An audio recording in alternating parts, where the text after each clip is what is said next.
Hello everyone, this is Bedrock Gaming and I'd like to welcome you to another Minecraft video. Today we are going to be playing the One in the Chamber minigame on the Lifeboat server.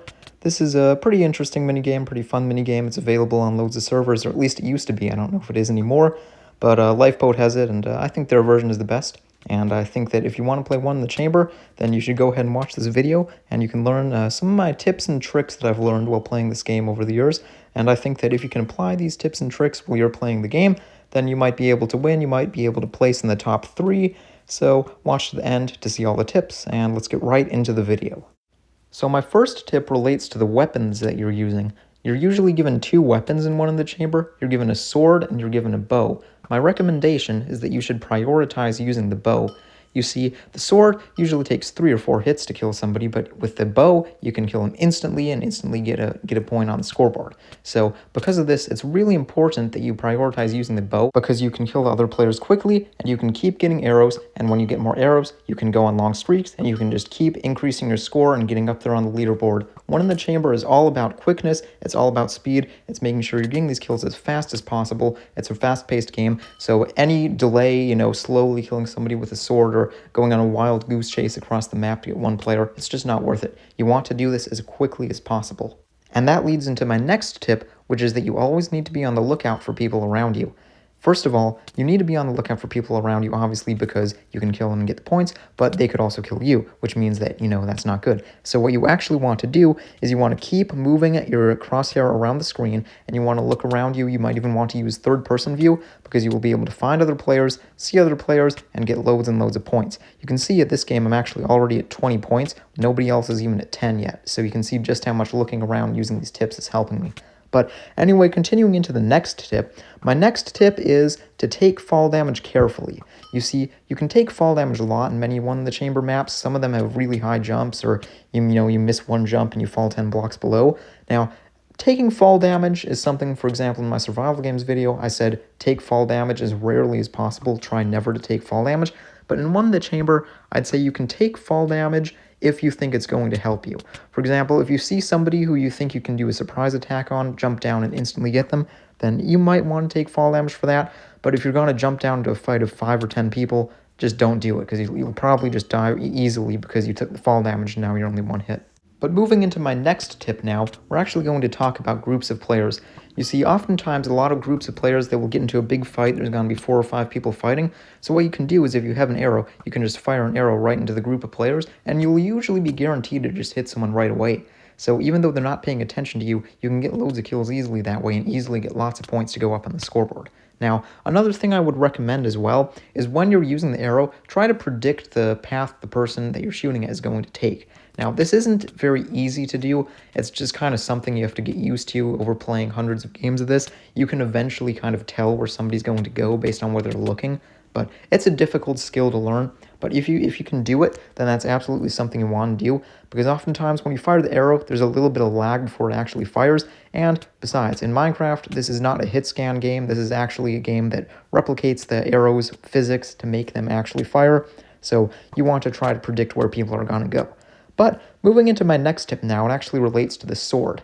Now, depending on which game you're on, sometimes the sword is going to be more powerful than others, but one thing I want to say with the sword is that you want to try to hit people kind of to the left and to the right. So what you want to do is you want to do this knockback, but you don't want to actually knock them fully back. You kind of want to knock them to the side, because then that way they won't be able to hit you. So if you're using the sword, try to knock people to the side. You can see also I can get a lot of combos on people if I can just keep clicking them, or keep using the controller trigger in my case. But moving on from that, I'm now going to tell you how to defend yourself, because sometimes you'll be walking up to someone, they have an arrow pointed right into your face. How are you going to survive? Well, the key is you be quick. You move around. As I said earlier, movement, being quick is everything in this game, so you want to be unpredictable. You want to make it impossible for them to actually fire the arrow at you and hit you, so that if they do fire the arrow, it's just going to be wasted. But moving into the next tip, you're actually going to want to use parts of the map or parts of the terrain against your opponents.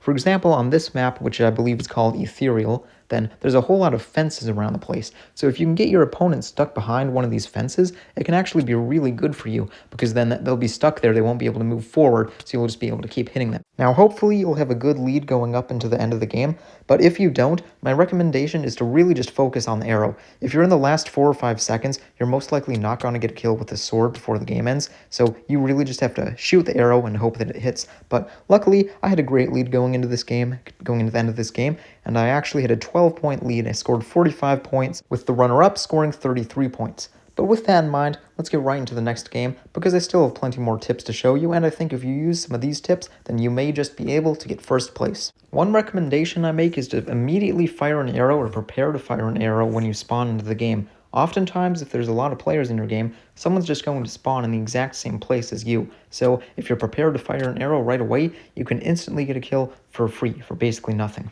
Another trick that you can use to your advantage is to change your FOV setting. Now, your FOV, or your field of view, typically is set to 70 degrees, and Minecraft measures your FOV vertically, so that's 70 degrees of eyesight from the top of your screen to the bottom of your screen. But if you increase that, now I'm not one of those people who increases up to 110. Sometimes you'll see videos of people playing PvP that are super zoomed out, and that's what it looks like at 110. But I play with 90, and I think 90 is pretty reasonable. Arguably, you'll be fine at just 70, which is just the default, but I think I would recommend that you just don't decrease it below 70, because if you decrease it below 70, you're just not going to be able to see enough on screen, and so you're not going to be able to score too many points. But if you have it at least 70, you should be fine. Now, my next tip might ruffle a few feathers, but you know what? It's what you have to do in this game. It's a free-for-all game, so what you have to do is you have to steal kills. You have to see if somebody's been hit lots of times, you can go in, hit them once, instantly kill them, instantly get a point. I know, it's not necessarily a good sportsmanship kind of thing, but everyone does it. It's been done to me loads of times. I've lost loads of games because of it, but I've also won a few games because of it, so it's a free-for-all game. It's something that you absolutely do. Another thing you should absolutely do is watch the player spawn locations. If you've played on one map enough, you can oftentimes find that players will spawn in the same positions, so if you're available right there, you might be able to instantly get a kill and instantly get them.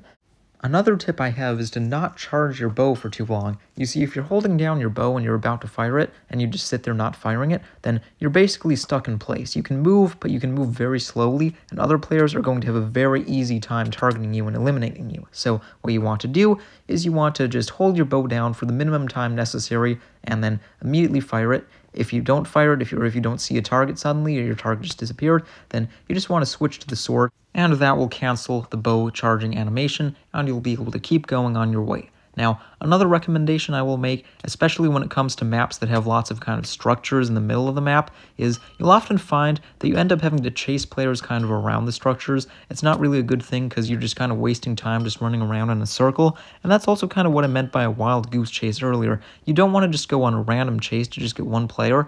If you're chasing a player for a couple of seconds, and you don't have the arrow, so you have to kill him with a sword, then my recommendation is you just skip out on the chase, you just leave them be, you just go find another player who actually wants to fight you, because again, this game is all about speed. You want to get as many kills as possible, as quickly as possible, and get your place high up on the scoreboard. And I'm actually doing pretty good here. I'm at 27 points, 28 points now, but the nearest player to me is only 6 points behind, so arguably not as good as last game, but it's still doing pretty well.